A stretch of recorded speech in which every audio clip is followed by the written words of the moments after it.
Former Minister, I heard you said, can you be released? But no one's told anyone to shut up tonight.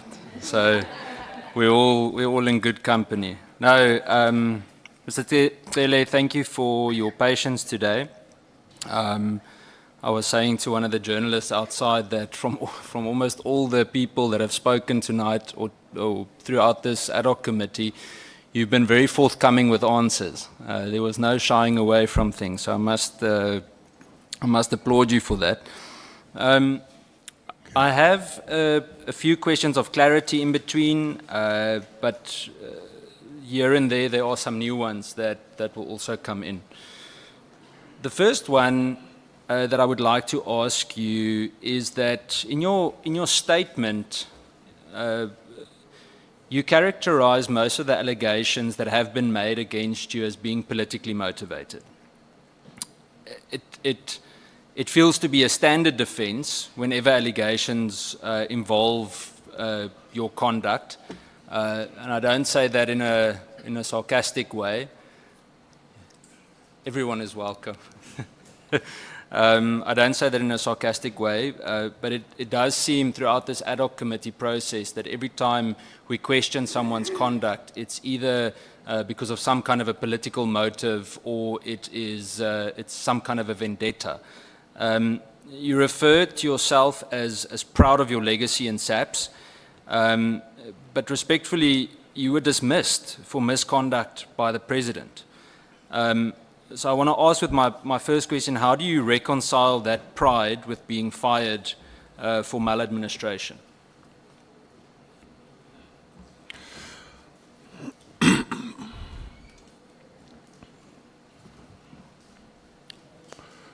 So can I answer now, Chair? But Honorable Cameron, we are not finishing the story. That I was fired by the President and reinstated by the Court of Law. I was brought back by the Court of Law, not by the Commission, by the judge. But that's not true. You weren't brought back by SAPS. You never entered again as the Commissioner. Come again? You didn't continue to be the National Commissioner, did you? No. No, it's not true that is not true. No, it's true that that's not true. No. How can... I was a minister when the court decided. I was a minister when court decided, so I could not go to be the National Commissioner. I would have loved to. It's more nicer to be National Commissioner than the minister. The National Commissioners have more powers, by the way, than the ministers. So I would. But by then, the other thing that I have agreed to do is that because I'm working, there should be no reinstatement as a National Commissioner. Now I'm a minister. The second one that I agreed upon is that I would not call for the money of the year, 2 years that I lost when I was not working. But the court reversed the finding of Judge Mloyi and said I can go back as a National Commissioner. It was out of me to stay as a minister and the President. Honorable Malema. So the word you are looking for, Minister, is that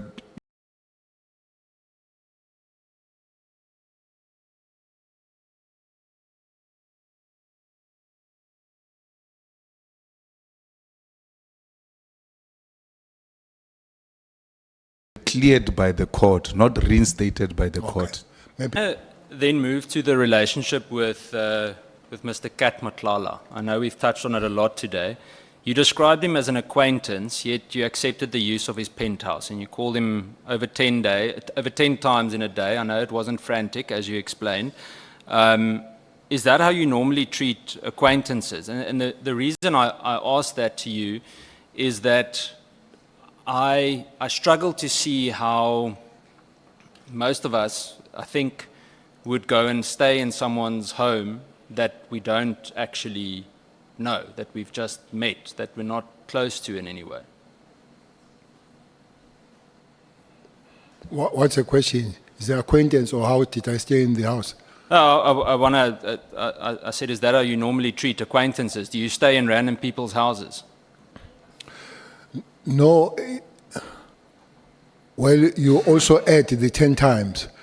I did say I phoned the journalist about the story 10 times. So it's not... No, but I'm asking you a question about acquaintances. No, I'm coming former on minister. that. Yeah, but you don't have to question me. No, I'm not. I'm answering to say Okay. it's not something abnormal to phone somebody 10 times, including the journalist that you are not an acquaintance with. The difference is that the journalist does not write about himself that he has been phoned 10 times. That's that. It's not because the acquaintance that I slept in the house. It's because it was a free piece.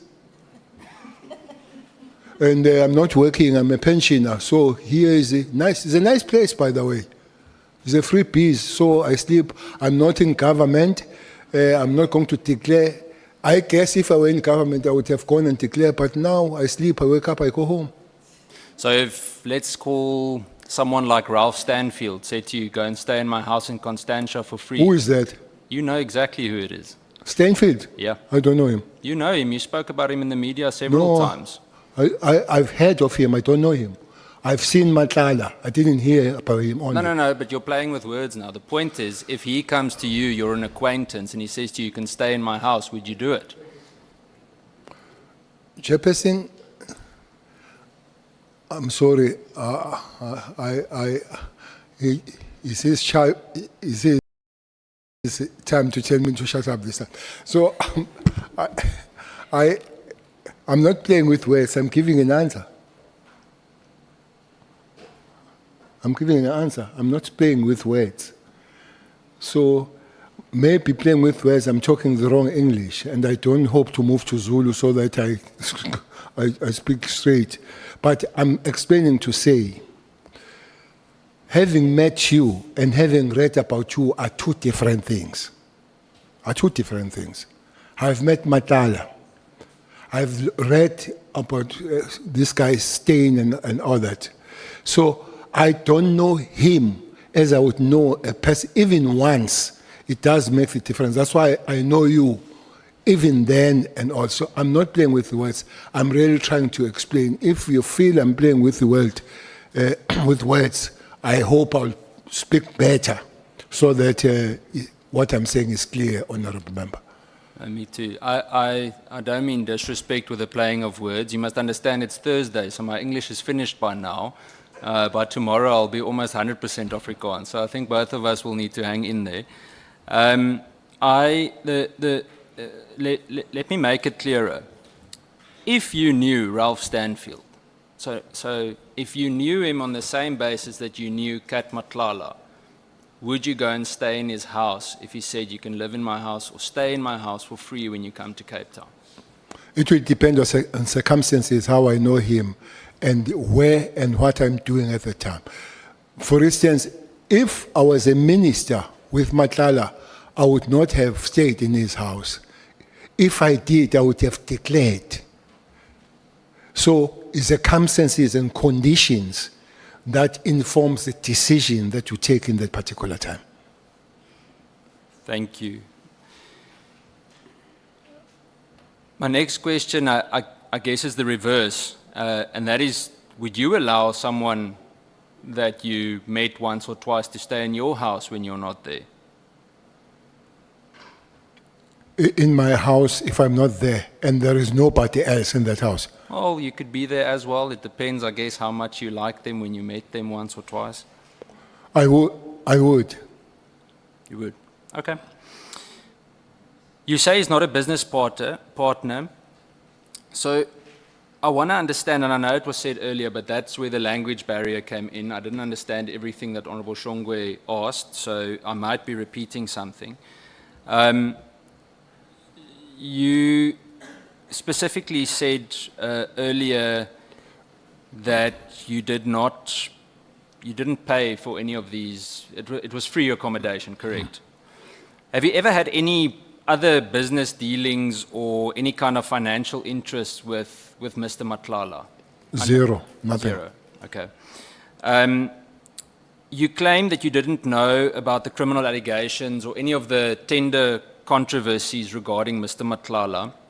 But I want to ask you, as being the former police minister, is there no kind of due diligence? The reason I ask this as well, it links to what I asked General Sibiya last week, is that surely before you meet with someone, whether you're in office or not, that experience that you built up over the years with contact in the criminal justice system, surely you do some kind of due diligence.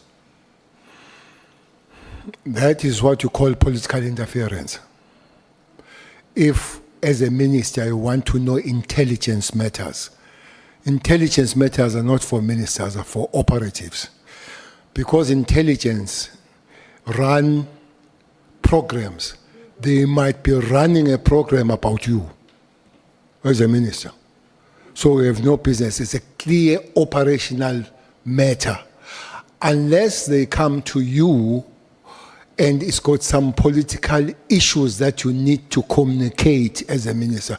But that's why they don't need, intelligence people, they don't report mostly to ministers. They report it to National Commissioner. One other person that they can report to is a president than the minister. So I want to understand this because from my point of view, by that time, if we look at specifically at Cat Matlala, I mean, it's not political interference to use Google. He was all over there. If you look at, for example, maybe I shouldn't use News 24 as an example because it was clear to me earlier that there was discomfort with some of the things that they wrote.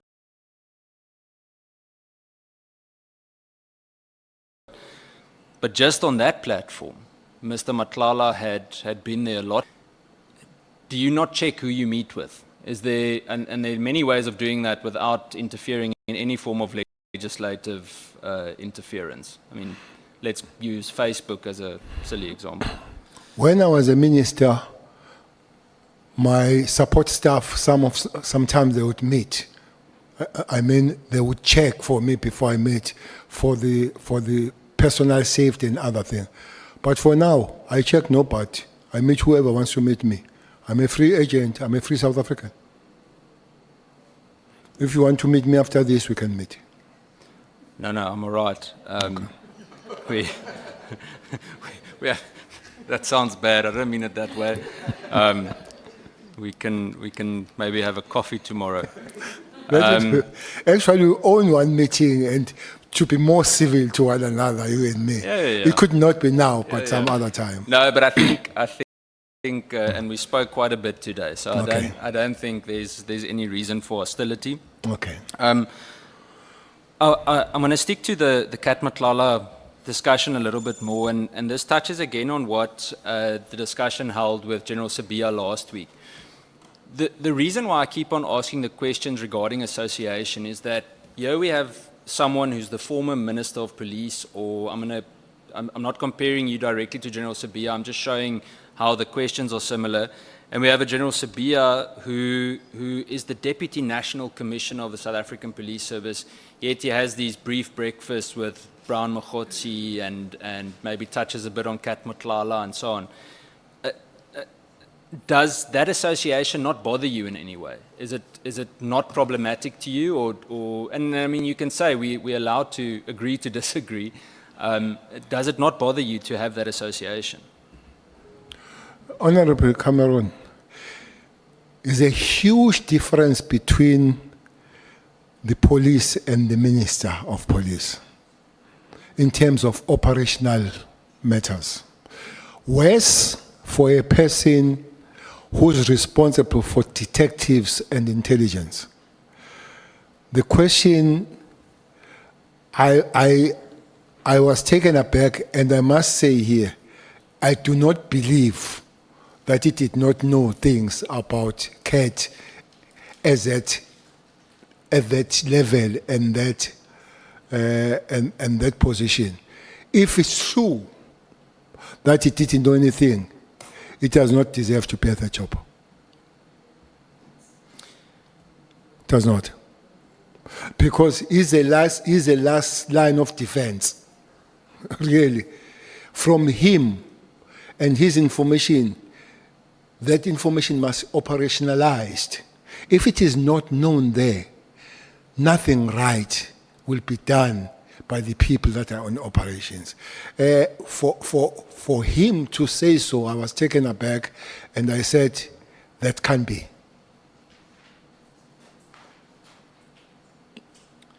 It's a fair answer.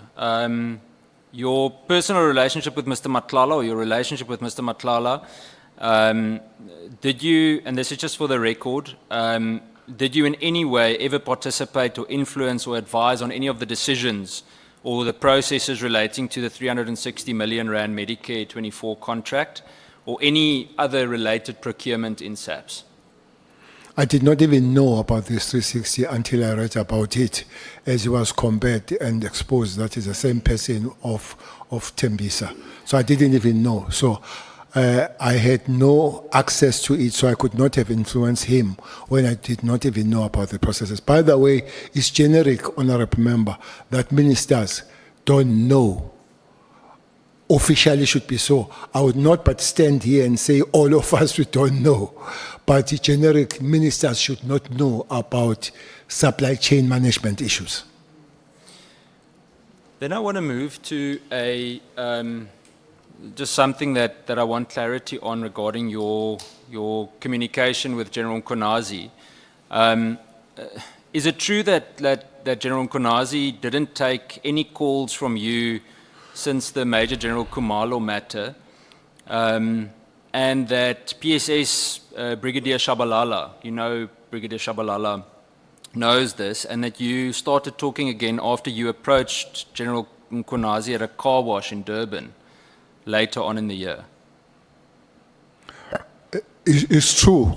It's true that for some time we did not talk, but I did not know that it was because of General Khumalo. And unfortunately, I did not either take it as malicious that we are not talking as issue. Okay. Until, by the way, it's him who sent Shabalala, Brigadier Shabalala, to find out and erase the issues that there were problem. So in the car wash, we spoke, but it would be rich to say I approached him. We're both in the car wash. So we approached the car wash, and then we spoke at the car wash. Maybe that's where we should have our cordial discussion next time, is at the car wash. And now it sounds like I ran to the car wash to approach him. No, we met it. And we spoke at length, by the way, until we were told to move our cars from the bay because we were blocking. We spoke for a long time. Okay. Yeah. I want to go to a question, and I know you said were not directly involved with procurement matters. This touches on questions that I asked Minister Mkhunu yesterday. Did you know about the fact that the supply chain management head, or Lieutenant General Fani, who came from National Treasury, had a questionable background with regards to his appointment? It's a double-barrel question. I want to know, were you aware of the SIU report that implicated General Fani amongst others before you left office? General Fani, I think, is a lieutenant general. Correct. He's a TTG. It's the same argument I've raised, honorable member, that I have a problem with appointment of DDGs, because those that are appointed, they are checked and checked thoroughly. But if Fani comes, General Fani and the other Fani, Masimula, they just meet and they employ one another, you wouldn't. That's that. One would not know the thing. But worse with him, because he comes from treasurer. You would expect people coming from treasurer to be clean and schoon. So you would not really expect that there is a problem when they come from that department, when they come from treasurer. So I didn't know anything about his shenanigans. Did you know anything about the SIU report once that was, I'm aware that I think it was presented to legal services, but did you know anything No. about the SIU report? No, I didn't. Not. I want to move to the next few questions. I want to touch on the KZN matters. Just in terms of communication, did you have any form of private communication with General Konazi before his 6 July press briefing? Private communication. Any communication, doesn't it necessarily have to be private? Maybe at the car wash. I think I would, Honorable Member, especially that province, there are a lot of problems that people, they still phone me like nobody's business. I say, but I'm not the minister. They say, but you know what to do. Most of the time, if I'm phoned about the particular matter, then I'll phone two people. Rather than going to the station, junior members, I usually phone two people there. Makoba, who's a deputy to Mkwanazi, or Mkwanazi. So I can't remember. But mostly it will be on those matters rather than before, when I would pick up the phone and say, can you do this? Can you do this? But the other thing I want to tell you, Mkwanazi, there is no provincial commissioner that I've communicated more than Mkwanazi, because we are there, but they are there. But what I have made a habit is that he must also report, or I will report to the national commissioner that we have communicated. For instance, you would see me in many operations there. You remember when the big bust of drugs at the port and all that. I don't know what you know, but I would not hear from somewhere else that there's that bust. General Mkwanazi would tell me, and I'll go there. When police are killed, and I remember Mazibuko, when he was killed, I was on the crime scene. Fortunately, I was just landing in Durban when he phoned me. I said, I'm in Durban. He said, to come and all that. So, but most of the time, if not all the time, we would manage to say to the national commissioner, we are communicating, because I did not encourage this thing of people bypassing the national commission coming to the minister. Just a question of clarity regarding Mr. Maumela. You mentioned that you met Mr. Matlala at a property that you later found out belonged to Mr. Maumela. We know that he's linked to the whole Tembisa hospital fraud scandal.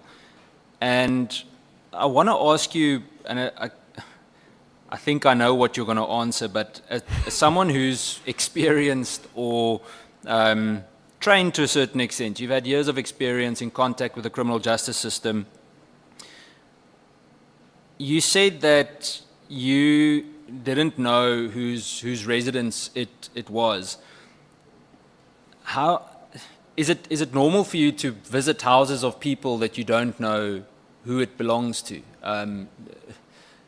I'm trying to put this in layman terms, where I don't imagine just going to someone's house whom I don't know who it is. I'm struggling with this association with certain controversial figures. Well, you argue that I'm trained. I'm not just having the experience. I'm trained on the military combat work. And that is intelligence on the work that I used to do. But if somebody says to me, meet to Hamilton Road, number 212, I'm not going to ask whose house is that. But that one's named after you. No, I'm making an example. So I'm not going to ask, why do we meet in that particular house? I'll just go to that house and I appreciate that this is a good house. And all. As I said, I thought that was, I didn't even think that was somebody else. I thought it was his house, of which he confirmed that he had 2 houses at Zimbabwe. That was one of them. But I have met people in many ways, maybe coming from my days of underground, I remember. So you'll be given an address that meets somewhere there, and you go and meet there. Sometimes you realize that it's a dangerous place and all that kind of stuff. So I really don't take it as essential if Honorable in Cameroon phones to say we meet at Cameroon Street, number 222. I will ask him, whose house is that you are meeting? And you tell me, and then I will come. No. We just go and I have met people there, including the king, by the way. I have met the king there. I was given the address at Zimbabwe, given the code, open and go there. I did not even ask. I know that the king doesn't have the house at Zimbabwe, but I was not going to ask the king, Igwabanda. So whose house is this? But these things happen. I want to move to your relationship with Mr. Timmy Marimutu. Do you know Mr. Marimutu? Very well. So you've obviously met with him, spoken with him, communicated with him. What's the nature of your relationship with Mr. Marimutu? Mr. Marimutu used to be a police officer, I'm told, arrested for drug issues, I'm told.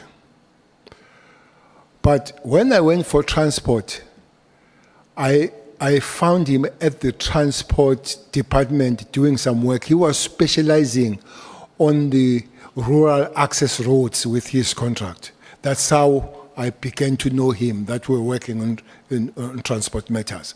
So the talk will be around that. But at the later stage, I did realize that he was quite close with intelligence people. How I did know that is that my relationship was really on a hard rock with Mdluli. And he spoke to me and organized the meeting between me and Mdluli.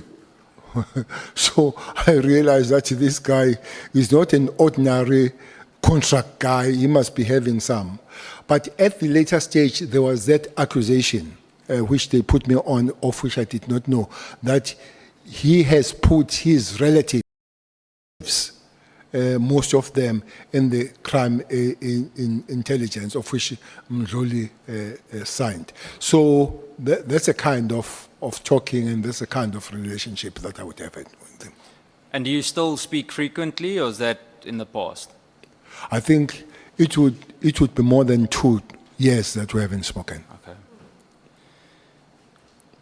I wanted to ask you, you touched on the appointments in crime intelligence, but were you also aware of the Hawks investigation regarding allegations of human trafficking and or trafficking specifically for sex allegations linked to Mr. Marimutu's family? And you've already said that you knew about his connection with crime intelligence. That information I've only got it from the papers, from the newspapers, but I'm aware through reading it. I want to then understand, and we did touch on the taxi industry, so I'm not going to go into the taxi industry now. I think we've covered a lot of that. I want to understand, during your time as police minister, what safeguards did you implement to ensure that you were not exposed to proximity risks or conflicts when interacting with figures from the taxi industry, dangerous figures? Did you put certain mechanisms in place?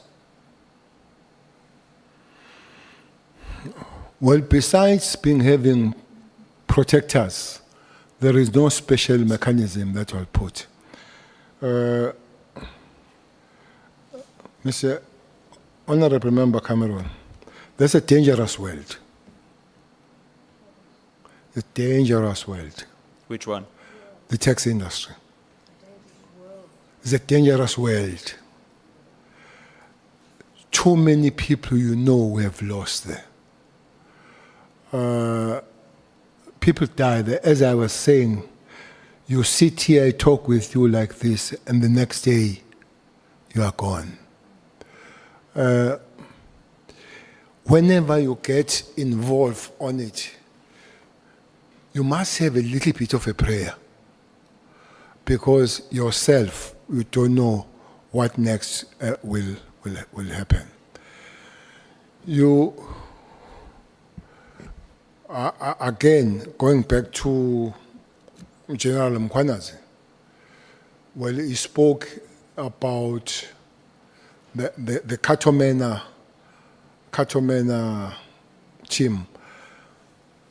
For some reasons, I love police, and I don't know how I fall in love with them, because I was one person that was messed up by the police. I was messed up big time. One person that I didn't like in life big time is General Poison. I didn't like that man. When he came to investigate the matter, massacre of Shoba Shoba, and I chased him away. And then they sent Pushy Engelberg. I don't know if you know Pushy Engelberg. I chased him away until the minister, then Mafumati, spoke to me that, you know what, you go investigate this thing yourself. Because I was chasing everybody away as this person, as an activist. I must be careful again with the word activist. It gave some trouble here. So, as an activist, I had a problem until Bush was allowed. I don't think there is a police officer I like Bush Engelberg today. The job he did. But slowly but surely, human beings are dynamic things. You get to know one another and all. One person that were close and friends today is Poison. It's Poison. We're fine, we're good and all that. One other thing that put us together was to work on the taxi industry. Because that unit of his, even today, taxi industry people themselves, they still complain. Why don't, they are called Kito. Kito is the Zulu word coming from Kato crest. They ask, why don't you bring them back and fix the thing? So the one major thing happened, there was the killing of Colonel Kongo. One good human being and good police was shot and killed by the taxi industry. I was mad. Poison was mad. Poison did not arrest anybody. Anybody that did thing to Kongo was permanently arrested. So they put so much effort. At one time, the cash heist was zero in KZN. Zero. I mean zero, because of that unit. Whoever killed that unit is guilty of increasing the crime in South Africa and in that province. That's how I forever look at it. And the reason why Mkhwanazi and Mthethwa, they took that path of killing that thing, I don't know. But what I knew is that Mthethwa was may his soul rest in peace.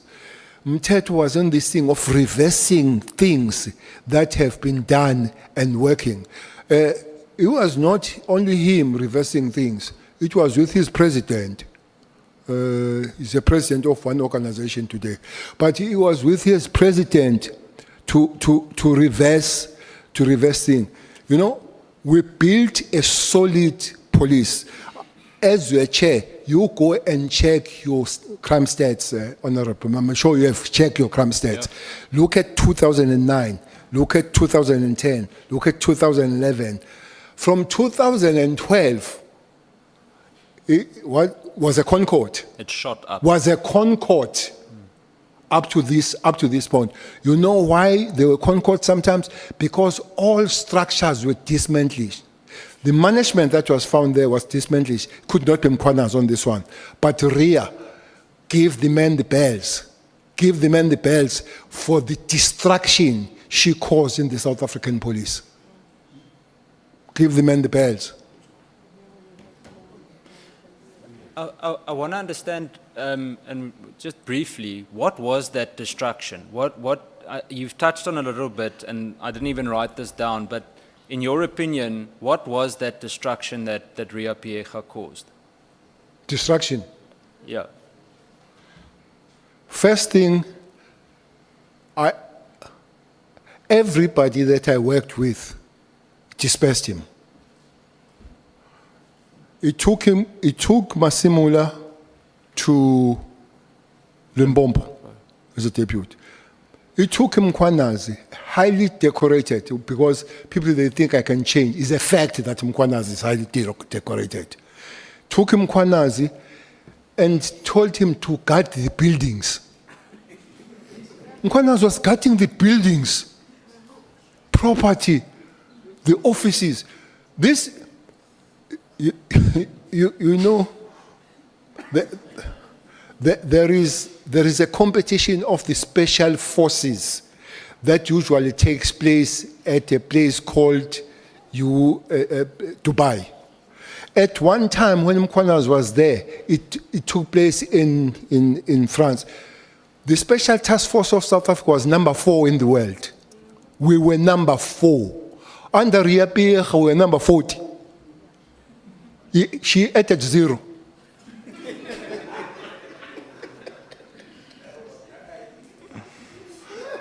I'm trying to be serious here. You're making it very I am difficult. serious. We're number 40. Last time there, I was invited.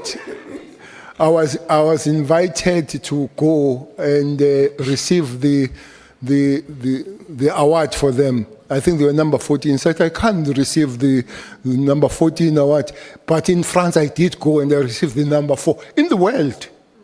In the world. So that thing went down. But the real mess that she did, was to kill the TROT, Technical Response Team. You know, just a little bit of a minute how it started about. People, they call it Bheki's police, Cele's police. I don't know why they don't call other units about people that they started. When I joined the police, honorable member, in Pretoria, the third day, there was a cash heist in the city of Tshwane. As I came there, 2 police were shot and killed from local station. And I found Mercedes-Benz C-Class, I don't know if it is an advert, C-Class and GTI, and those were getaway cars for the criminals. Police came in a Corona, 1.3. I said, even if they find these guys on the scene and chase them much, what is this C-Class 2.8? And then I said, from now on, 2 things we're going to do. We're going to buy police cars. The GTI, the police, and BMWs came that time. That's when we bought GTI in the police. That's why every police drives GTI today. and Focus and all that. But the other problem that you had, these elite units, 2 of them, that's your Special Force and NIU, were geographically placed. They were only in Gauteng, KZN, Eastern Cape, and Western Cape.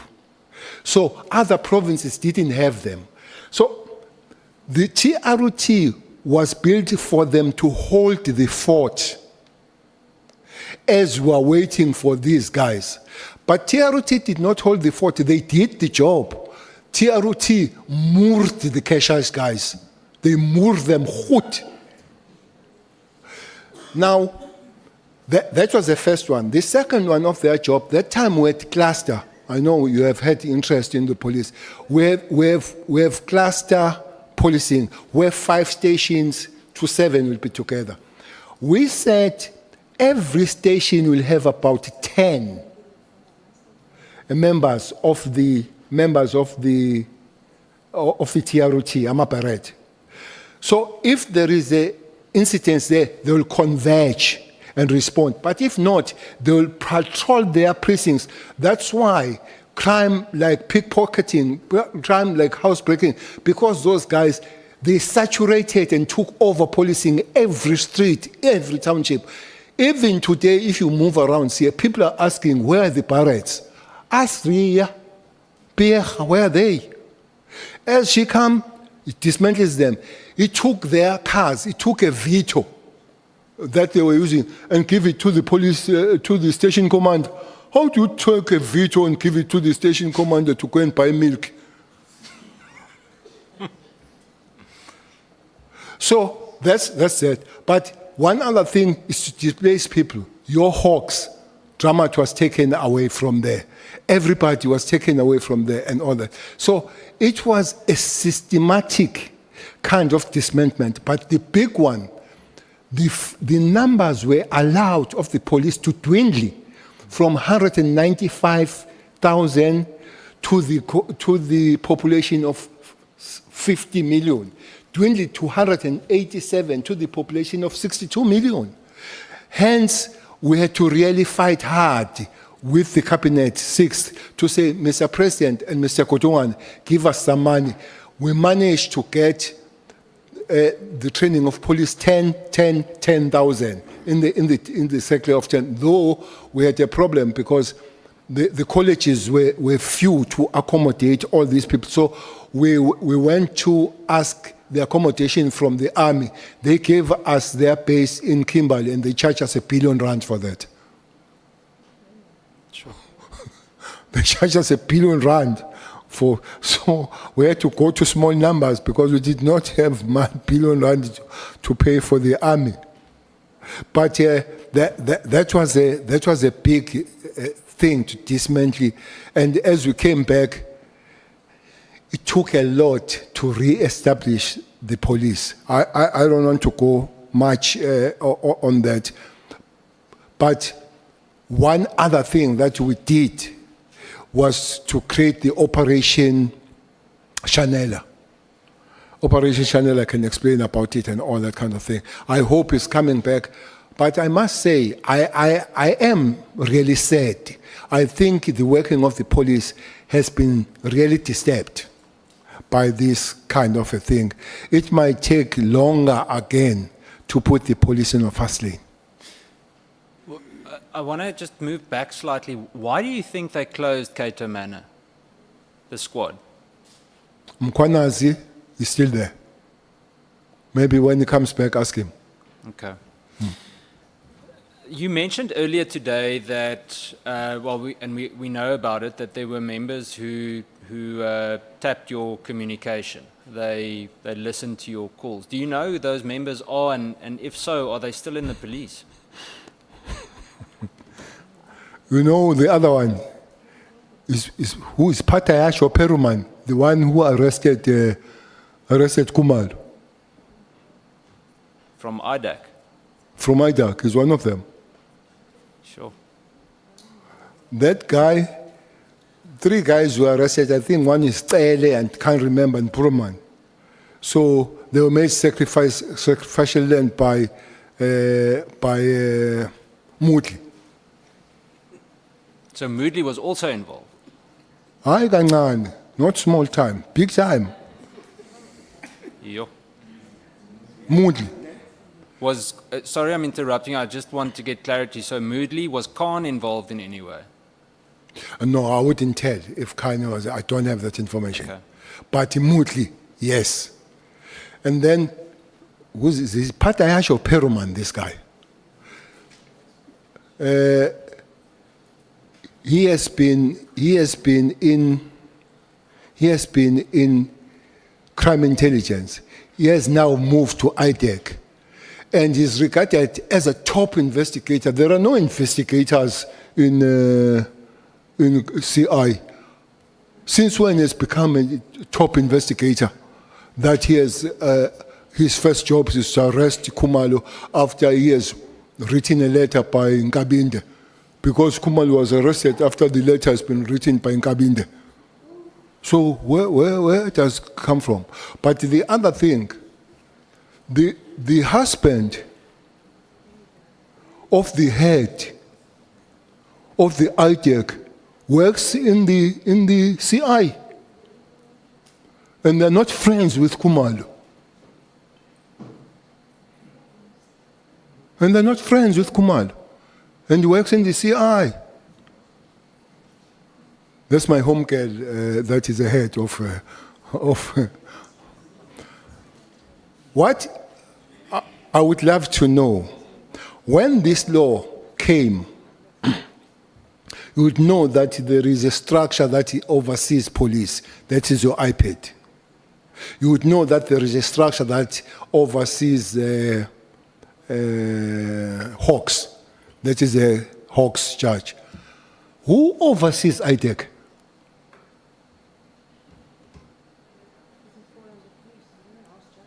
Who oversees ITEC? Or are they law unto themselves? You can't have a powerful structure that does as its wishes and nobody looks after it. Hence, we have a judge that looks after the Hawks. That judge is there. You report to the judge, you go to IPIT, either they work or what, they exist. I guess these lawyers sitting there, there can be a structure that you can take to them if they get out of it. There is a structure where you took to, whether correct or incorrect, but where do you take ITEC? When they arrest somebody for hiring somebody,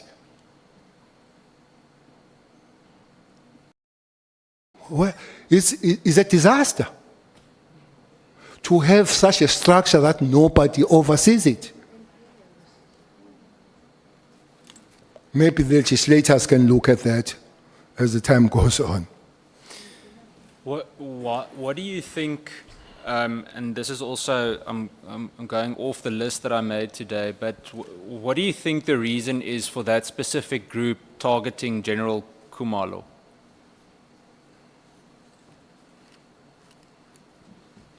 Ask Nkabinde. It's Nkabinde who wrote the letter there. I don't know if somebody sent it, but I'm told it was written by him to say act. So I don't know. I don't. But Auntie Mary has serious issues with Khumalo and Cele. I hope ITEC doesn't come to knocking my door again one day. But has a serious issue with Khumalo and all. But I don't have a reason why they would have a problem with Khumalo. Honorable Ngola. No, Chair, the General keeps on repeating a letter written by Nkabinde. Maybe if you can be clarified which letter is that, so that we are able to even check if it's part of the evidence that we have. Thank you. No, it's not the part of the evidence. But there was a letter from him to IDEC to say IDEC must act on the crime intelligence people. Maybe at a certain given time, the letter could be found. I hope. Thanks, General. Chair, because we're going to have IDEC, so I think let's just take it as it comes. We're going to pursue it. Thank you. Honorable Cameron, you may proceed. Thank you, Chair. I've got one or two last questions. You mentioned, and this is, I might come back to crime intelligence again, but you mentioned earlier the Judge Tulare judgment when he spoke about the alleged infiltration of parts of the judiciary, etc., by certain gangs or criminal groupings. Why it feels there have been many calls regarding the Charles Kinnear, the Colonel Kinnear report, that there were very specific SAPS members implicated in that. Why is it that even during your time, many of those members are still in SAPS? What was the struggle? What went wrong after the Kenya report was finalized? You remember, or you were not here, Kenya report was finalized and classified. So ministers don't classify the reports. Reports are classified by those people who had those particular structures. I must agree. I don't think that Kenya really received a fair kind of process. I fully don't agree. So I always feel supportive to the wife when she's angry. And personally, I would say maybe all of us could have done much better to deal with the issue of the murder of one of the good cops that was dealing with that situation. And that's a part of what the judge says. But Western Cape is one of the area when it comes to policing, prosecution, by the way, that has been problematic. I'm sure you'll hear one day that there is an inquest. There is an inquest in the death of Moses Tembe's daughter. Honorable member, police did the investigation and they believed that that daughter was murdered. They believed. They went time and again to the prosecutor for the things to be enrolled. They would say, go back, dot the I's and cross the T's. Until they said, if you can't do it, give us a certificate. I went to the president personally. I said, Mr. President, your Minister of Police is going to do something funny. Is going to support the private prosecution. And the prosecutor refused to give certificate. So he can't prosecute, he can't give certificate. So you are stuck in the middle. But now I know that inquest, the magistrate that is there now is asking the question, why this thing was not enrolled, because it's an obvious case.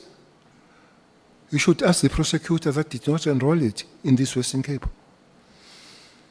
Chair, I think that's an important note for us as an ad hoc committee. Is just regards to two things, and I'm sure former Minister Cele would agree. The integrated justice system, the fact that we don't have that yet. So very often the police get the blame for things that they shouldn't be getting the blame for. So we need that system to really pinpoint where the issues, the real issues are.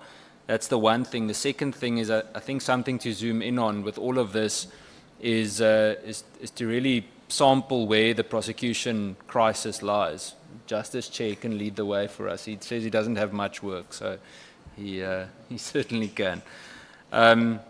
Chair, that's it from me. No more questions. I'm glad we've ended this discussion better than we did previously. Thank you, Minister. Okay, we'll see that at the later stage. But we won't go back there. You must stay with that commitment. I can see that you are getting closer to each other. Honorable Thapa. Thank you, Chairperson, and good evening, former Minister Cele. It's been a long day for you. I don't have a lot of time, so it won't be too long. I want to go back to Cat Matlala, because it seems with the interactions we've had over the past few days and what you read in the media and in the testimonies, it seems everybody had some interaction with him in some form, way or manner. The meeting that took place in December, where you had a meeting with Mr. Matlala, he told you that he had an SAPS tender and that he was willing to make false and criminal allegations against generals to protect his own interest. Did that not immediately raise red flags about his integrity? Meeting of December. Yes, you mentioned in 2024, December 2024. So what happened with the tender? He told you about it. No. In your On that- paragraph on that meeting, we 71, did it not says talk he also expressed concern about being caught in the crossfire of brewing conflict within the police. Yes. And that he did not want to lose the health service tender awarded to him earlier that year. Yes, he didn't because he's put in conflict with the, in that Correct, context. yes. Yeah, in that context. So yeah, that's where he correct. told you about the tender. Yes. All right. And my question is, did that not raise any red flags with you? Because he was telling you that he had a tender and that he was going to, or he made false allegations against generals to protect his own interest. Did that raise red By flags? then to I you? knew that he had a tender. I believe so. That's in your discussion here on this meeting. The same answer. My interest and my angle was not with Cat, it was with Kumalo. I'll get to that, sir. But I'm asking you, did it raise any red flags to you that he was telling you this? No. Do you say you admitted, he admitted, to fabricating serious false allegations of theft and corruption against senior officers? I would go so far as to say your own people, people that you came along with in the police service. Why would you rely on a man who, by your own account, had just confessed to committing perjury and obstructing justice? Rely on him on what?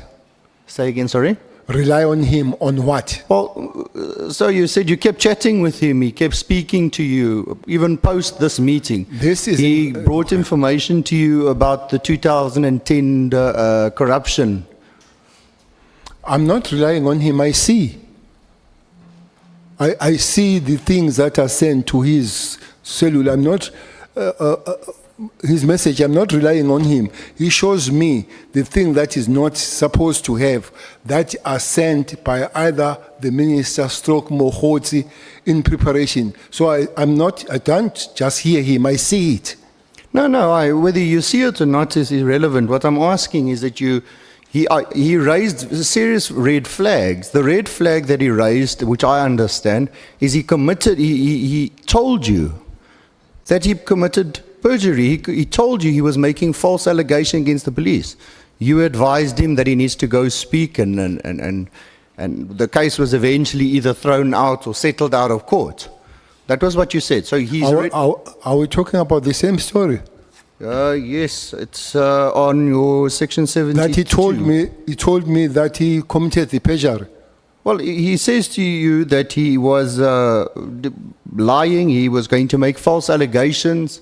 Did I say so? It's in your testimony. No. You didn't listen very well. No, I'm reading your testimony. I said he was pushed by Sibia to do that. I understand. What I'm saying is... I understand. You absolutely don't. No, I do understand fully. You are saying he was being forced to do it. Exactly. To protect his own interest. No, regardless of what his reasoning was to do it. He was doing it to protect his own interest, whether it was forced by Sabia, forced by whoever. Honorable Tlapa and General Cele, I request you to cool down. Oh, no, sorry, Chair. My apologies. I just want to give you one moment to take a breath in and take Honorable Skosana and Honorable Maliam. Thank you, Chair. I just wanted to get clarity from General Cele. Because earlier, General Cele said when they met at Beverly Hills Hotel, there was no discussion about the tender. He was never told about the tender. He was told about the issues of the problems within the top. The matter is not related to what Honorable Thopa is raising. No. My follow-up meeting is what he responded about that. He asked him twice. That was the tender discussed in that meeting. Okay. So hence I'm saying, initially he said there was no tender. Cat never discussed any tender with him at all. So I wanted a clarity that on that day, is it now, did they discuss about the tender which he had, that Media 24 thing with the South African Police Service? Thank you, Chair.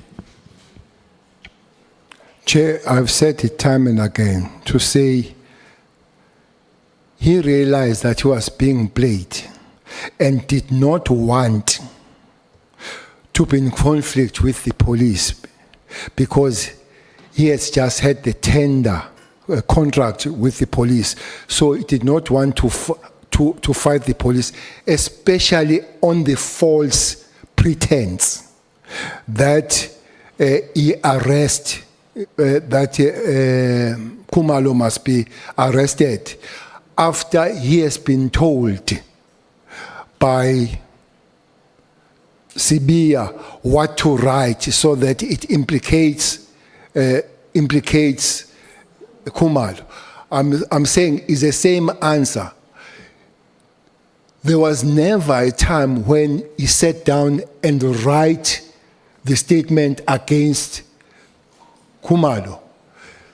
Sibia, according to him, comes to him to say, look, let's implicate Khumalo on this one. Add that it was not just the raid, but they have stolen. So it's just, then it doesn't become the liquor raid, even if you have a warrant. You can't take the watches and all that kind of thing. So for me, that he committed perjury, and him being this powerful police telling him what to do is completely two different things. Thank you, Chair. Can I proceed? Are you? I'm fine, Chair. My time will come. Thank you. Let's go to Honorable Malem. Minister, I understand now you've got this information, like he's saying, you've got this information about Cat that he does tenders and then he wants to serve his own interest by giving information and all of that. Then the question is, why do you keep this person close to you when you know he's got this many other issues? Now you are aware. So my understanding is that you kept this guy close to you because you were sucking as much information as possible from this guy, because he was showing you information, not just telling you, showing things that are being planned about Khumalo, are being planned about you, and all of that. Even if he's got these other things, but for as long as he's giving you this useful information, you kept him close so that you can get as much information as possible. I was not going to let him go with information.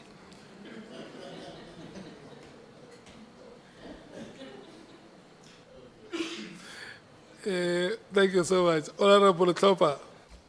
Thank you very much, Chair. Please proceed. I will proceed. And apologies, was no heated moment. I think I just speak loud on this mic. No, it is human, don't worry. Thank you, Chair. Well, you basically answered the next question, sir, because I wanted to ask, wouldn't that make him a potential criminal collaborator rather than a reliable source? But you said you would keep him around for that information. So despite all of this, you've stayed overnight at his penthouse.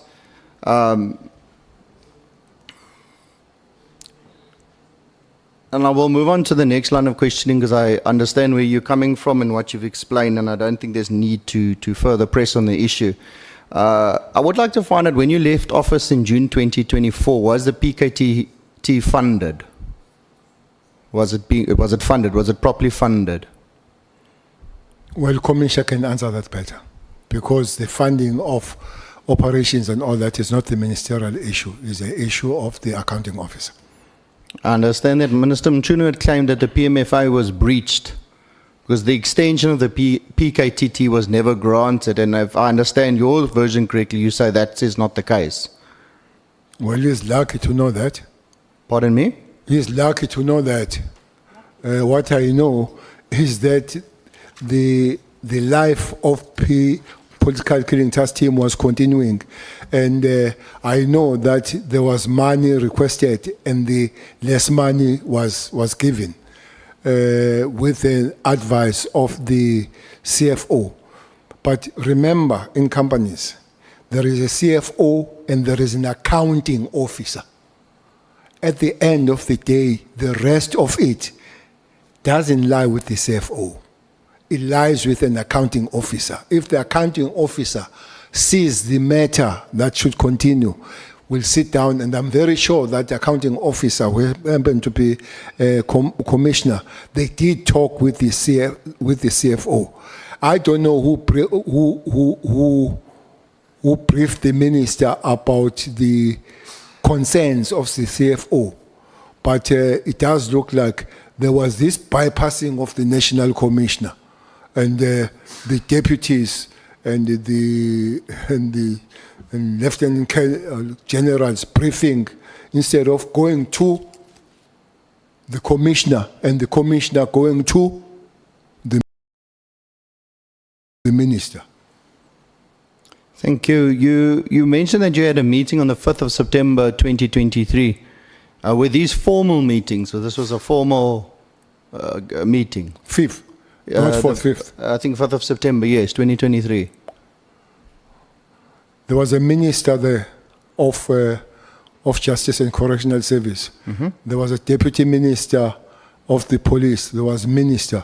Definitely that's formal. We could not have met for tea there. And was this meeting in Durban from Pretoria? Was the PKTT an extension, the extension of it, a formal item on the agenda for the day? Well, the interministerial on this matter could not have met without discussing the activities of the PKTT. And it must continue as one of the resolutions that you took. Is that correct? Yes, correct. And these minutes to these meetings? They are meeting. Minutes. Are they attached to this one? I don't know, but they can be found. They can be found. I think even myself, I have them. I just want to find out by you, and it's. I just want to find out what is your understanding and your version. There's many scenarios that have been impressed on us, and I want to find out, do you think that this is an operational transition gone wrong? Do you believe that the disbandment had to do with financial irregularity cleanups? Was the disbandment political in nature? And if it was none of these, what's your opinion? What do you think it was? Well, finances, I'm totally literate. The Auditor General will help us there. I know nothing about finances. What I know is that this structure had to save lives that were lost because of the political office across the board. There are quite number of councillors that were killed. I have mentioned that from ANC, from IFP, from NFP, from ACDP, from DA, and from EFF. So then you are putting the stop on the thing. But not only that, you must also put the stability so that there is no reversal on that kind of thing. For me, if you ask me, I would not have dissolved it. Even if I had any wish of dissolving it, I would have followed the steps that we have followed to establish it. One, why so many steps to establish it and no steps to disestablish it? For me, that would be a question. If that is illegal or unlawful, I don't know. But is it correct? No, it's wrong. Minister Mchunu is your predecessor. He took over from you in 2024. And when you were speaking earlier, if I understood you correctly, Minister Mchunu never contacted you after you briefed him. I think you spoke about a 3-hour meeting. You said not even once. Is that correct? You didn't talk again after that? Not once. All right. And then in paragraph 50 of your statement, you say you attempted to discuss the disbandment of the PKTT with Minister Mchunu. That was, I would take it after the disbandment, somewhere in January. Yes. And I think you were discussing the Mary de Haas letter, I think, and he told you to stay out of the matter. Is that correct? That could not be the words, but I was told that the disbandment dissolution will continue no, whether those letters are not there, and it's not going to discuss those letters, but the resolution will continue.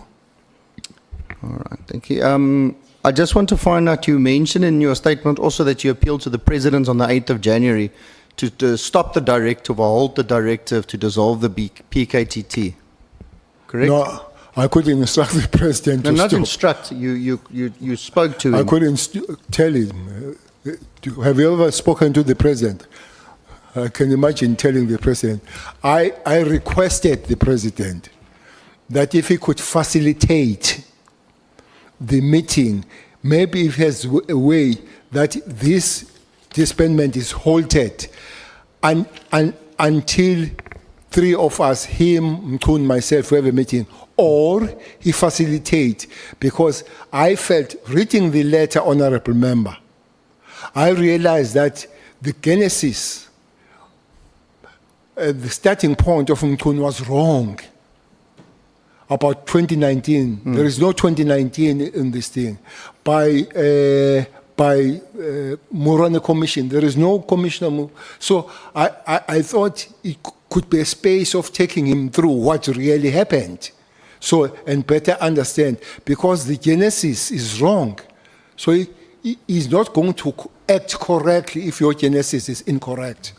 Thank you. So I'll put it to you that in your own statement, paragraph 50, the last sentence says, the minister informed me that I should stay out of the matter. 51, I also discussed the matter with the president at the ANC's January 18th celebration that took place in Kailicha.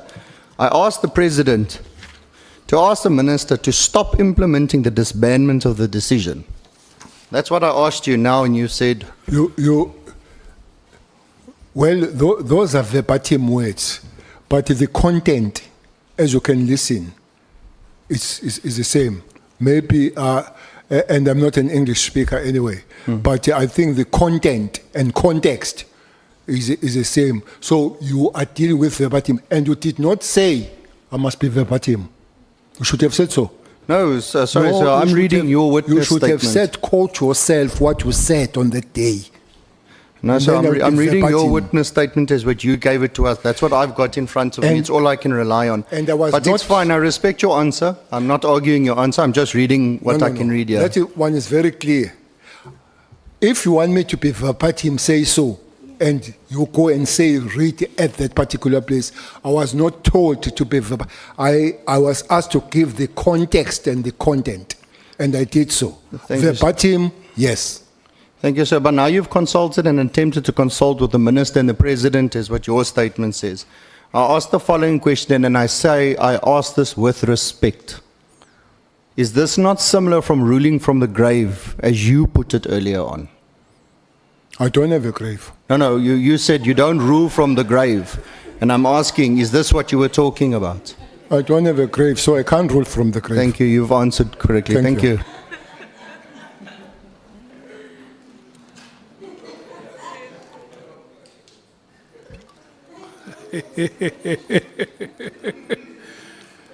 Yeah, at least we are ending it on a lighter moment, Honorable Top. Honorable Sangwen. No, it's two, I think it's two more. Sorry, Honorable Chair, I didn't want to interrupt. There's just one issue. The IMC minutes that the minister speaks about, my understanding is that, I could be wrong, General, you'll correct me. IMC is almost like a cabinet committee or so. Would those minutes not be classified if you are offering to bring them? We just don't want this issue of documents being promised and we don't get them. So if I could just be... I have to check if they are classified, but I don't remember them classified. Okay. Chair, is Mr. Hlophe or is Mr. who? Honorable member. I didn't get the... It's Honorable Klopper. Klopper. Is K-L-O... I thought it was Mr. Hlophe. Is K-L-O-P-P-E-R. Okay. Sorry. It's Klopper. Okay, thanks. Bangasit.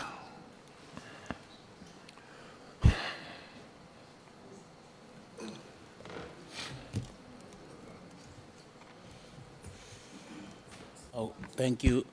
Thank you, Honorable Chairperson. You yourself and Honorable James